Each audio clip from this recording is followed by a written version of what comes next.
Age అనేది కాదు, ఎప్పుడు కొత్త ఆలోచనలతో ఉంటారు వీరిద్దరు అని చెప్పారు. ఆయన ఇప్పటికీ పికిల్ బాల్ ఆడుతూ ఉంటారు. రాఘవేంద్రరావు గారు ఏం చేస్తున్నారంటే స్విమ్మింగ్ చేస్తున్నారని చెప్తూ ఉంటారు. రాఘవేంద్రరావు గారు ఏం చేస్తున్నారంటే పియానో నేర్చుకుంటున్నారని చెప్తున్నారు. సో ఆల్వేస్ యంగ్ థాట్స్తో, సో అమేజింగ్ ఎనర్జీతో ఆయన ఉంటూనే ఉంటారు. అండ్ నా థ్యాంక్ యూ చెప్పేసుకుంటూ ఓవర్ టు యూ రాఘవేంద్రరావు గారు. అందరికీ నమస్కారం. మీడియా వాళ్ళకి కూడా నమస్కారం.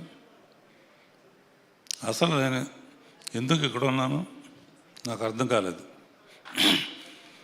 సాయిబాబా పిలిచాడు, హేమంత్ పిలిచాడు, ఈటీవీ వాళ్ళు పిలిచారు. నన్ను ఎందుకు పిలుస్తున్నారో నాకు అర్థం కాలేదు. తర్వాత మాట్లాడడానికి ఏదో ఒకటి ఉండాలి కదా అని ఆలోచిస్తే నేను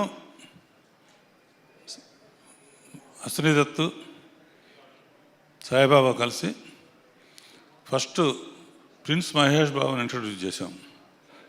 దానికి సాయిబాబానే ఎగ్జిక్యూటివ్ ప్రొడ్యూసర్గా ఉన్నారు. తర్వాత స్టూడెంట్ నెంబర్ 1 చేసాం, దానికి సాయిబాబానే. తర్వాత పెళ్ళి సందడి చేసాం, సంవత్సరం ఆడింది. తర్వాత అల్లు అర్జున్ ఇంట్రడ్యూస్ చేసాం, గంగోత్రి. తర్వాత మేమిద్దరం కలిసి రీసెంట్ పెళ్లి సందడి చేసాం.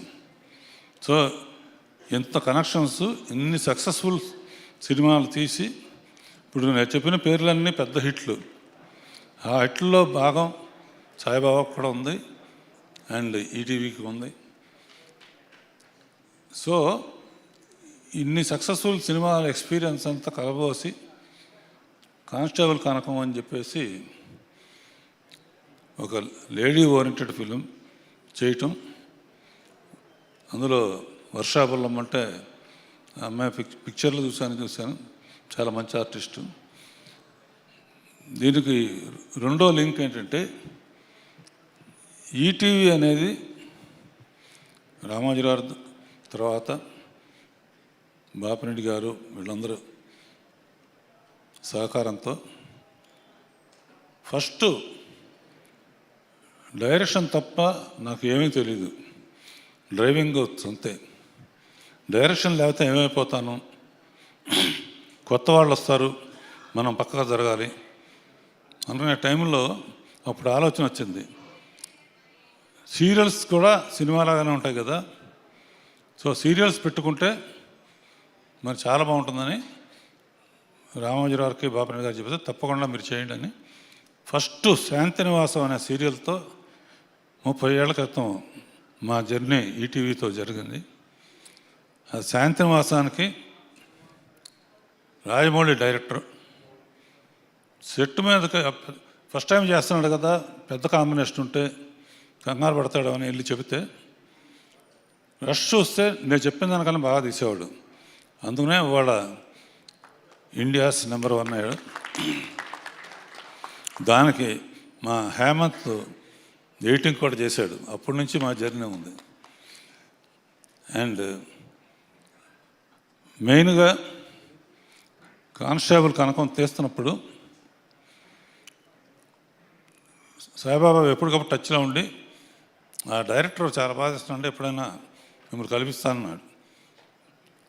డెఫినెట్గా ఇప్పుడు వచ్చే కొత్త తరం వాళ్ళందరూ చాలా అద్భుతంగా తీస్తున్నారు, మాకన్నా బాగా తీస్తున్నారు. అంటే కేవలం మేము డ్రామా నమ్ముకునేవాళ్ళం, ఇప్పుడు డిఫరెంట్ టైప్ ఆఫ్ అప్రోచ్ల్లో బాగా తీస్తున్నారు. తీసిన డైరెక్టర్కి అండ్ ప్రశాంత్ అండ్ శ్రీరామ్, హేమంత్, విష్ణు, మిగతా అందరికీ. అట్లా సురేష్ బొబ్బులి నాకు ఒక పిక్చర్ చేసావు, గుర్తుందా నీకు? సర్కార్ నౌకర్ అని అద్భుతమైన పిక్చర్ తీసాం, డబ్బులు రాలేదు పర్వాలేదు, మంచి పేరు వచ్చింది. దానికి రికార్డింగ్ బ్యాక్గ్రౌండ్ స్కోర్ చేశాడు. తప్పకుండా ఈ మధ్య నీ పాటలన్నీ పెద్ద హిట్ అవుతున్నాయి, ఆల్ ది బెస్ట్. అవకాశం ఉన్నప్పుడు నాకు మళ్ళీ సాయికృష్ణ నితిన్ అవకాశం ఇస్తే మళ్ళీ నీతోనే చేస్తాను. సాయికృష్ణ నితిన్ ఈ మధ్య జాయిన్ అయినా కూడా చాలా లక్కీ హ్యాండ్స్ వీళ్ళిద్దరి. ఎందుకంటే వీళ్ళ కాంబినేషన్లో అన్నీ చూస్తూ ఉంటాను నేను. అన్ని పిక్చర్లు వీళ్ళు వచ్చిన తర్వాత ఈటీవీలో సినిమా తీసినవన్నీ హిట్లు అవటం, అది వీళ్ళిద్దరు సెలక్షన్ కారణం. And all the best. నాకు కూడా ఒక అవకాశం ఇస్తామని ఆశిస్తున్నాను.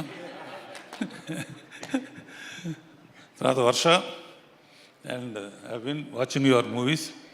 2-3 సార్లు ఏమైనా పెట్టుకోవడానికి ట్రై చేస్తే కాల్ షీట్లు లేవని చెప్పింది.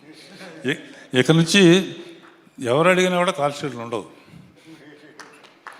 తర్వాత రాజీవ్కి ఒక మనేద ఏదో ఇందులో నువ్వు లేవనుకుంటున్నావు, 10 క్యారెక్టర్లు ఇస్తున్నారు ఇందులో.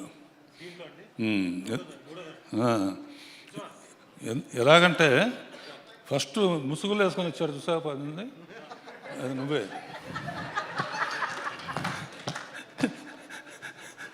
తర్వాత ఓపెన్ అవుతుంది సస్పెన్స్ తెల్లరుసు కదా. అలాగే ఇంకొక మామూలుగా నేను రాజీవ్తో సుమతో మాట్లాడి రాజీవ్ అన్నది చేస్తే సుమ కంప్లైంట్ చేస్తాను. ఎందుకంటే శాంతినివాసం 500 ఎపిసోడ్స్ అంత అయితే ఈ బాగా ఆడుతుంది, ఎక్స్టెండ్ చేయమన్నారు. ఎక్స్టెండ్ చేయాలంటే నాకు తెలియదు, ఓ సినిమా ఇక్కడ శుభం కార్డు వేసిన తర్వాత మళ్ళీ తీయాలంటే అట్ట. అప్పుడు ఆలోచిస్తే అప్పటికి రాజీవ్ చనిపోయి ఉంటాడు శాంతినివాసంలో. రాజీవ్ని బతికిద్దాం,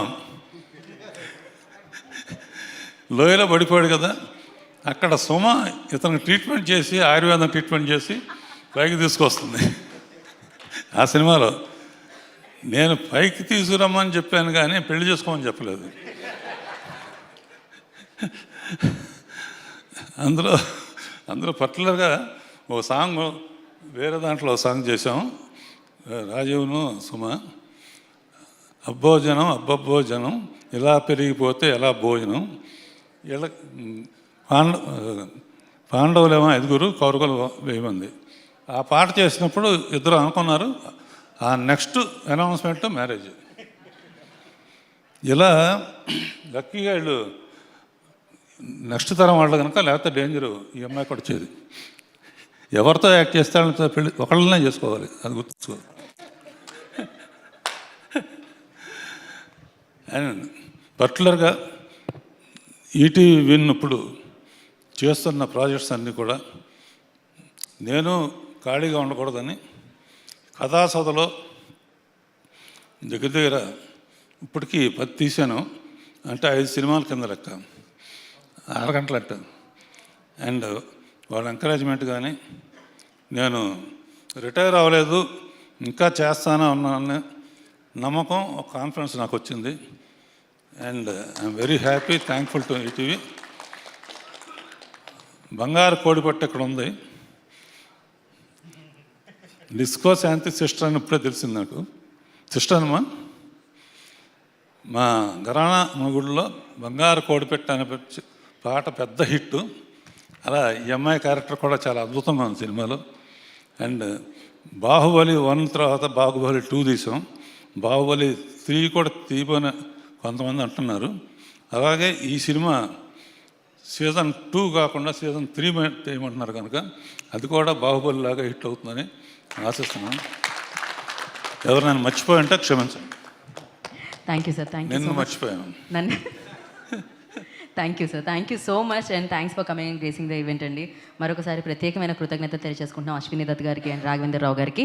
మీరు ఎప్పటికీ రిటైర్ అవ్వకూడదు, మీరు ఇలానే మమ్మల్ని ఎంటర్టైన్ చేస్తూ ఉండాలి మరింత మంచి కంటెంట్తో. And thank you so much. పెళ్లి సందడే కాదు, మీరు ఇచ్చిన సినిమాల్లో మీరు ఎక్కడికి వస్తే అక్కడ సందడిగా కూడా ఉంటుందన్నమాట. మీరు మాట్లాడుతుంటే కూడా సందడిగా ఉంటుంది. Thank you so much Raghavendra Rao గారు. సో అశ్విని దత్ గారికి, రాఘవేంద్రరావు గారికి ప్రత్యేకమైన కృతజ్ఞత తెలియజేసుకుంటున్నాం. ఇవాళ